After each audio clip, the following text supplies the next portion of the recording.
For part G, same idea. We can look at the 3D field, the relationship between 3D field and price. And again, we can look at the t distribution and the p-value for slope 2. So we know that the t statistics is 2.16, and then the p-value is 0.04. And the quick way is to compare the p-value with alpha because both numbers are given. And also we can also compare the t statistics with the t critical. So t critical is t.inv, it will be 0.025, 26, degree of freedom 26, it's two-tail. So the other one will be t.inv, 0.975, degree of freedom 26. And then what we know is that in absolute value, we know that the t statistics is greater than t critical. So we know that we're going to reject h0 and we're going to accept h1. So we can reject h0 and we can accept h1. And therefore, we're accepting that there's a relationship between x2 and y. So as your x2 is your 3D field and then y is your price.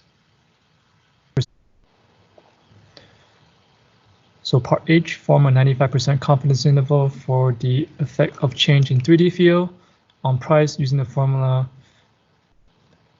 beta plus minus t critical times standard error. And then what we have here is beta, so beta is the slope, so beta is the slope 2.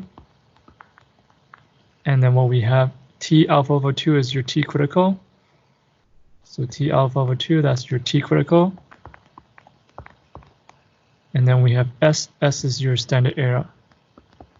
And then your degree of freedom is n minus k.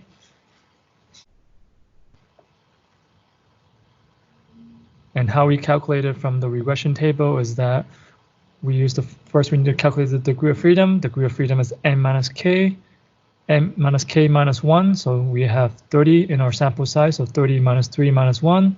That gives you the 26. So that's your degree of freedom. And then what we're going to do once we find the degree of freedom, then we can substitute that into the confidence interval formula. So beta 2 plus minus t critical times standard error. Okay, so beta 2 is basically your 6.04. And then we have plus. And then we have minus. So we have 1 for plus, 1 for minus. And then your t critical, we need to calculate it, t.inv, alpha over 2, that's the probability that we use, 0.025, degree of freedom is 26. We calculated that. And then we're going to do it 2 times, 1 for the plus, 1 for the minus. And then we times it by the standard error. So standard error is your 2.79. When we do the calculations, we're 6.04 plus t critical times your standard error.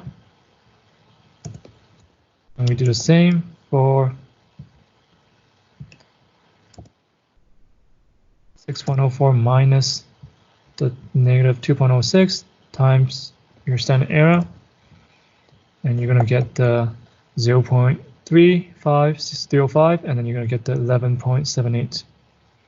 And that confidence interval matches what we have above from the regression analysis.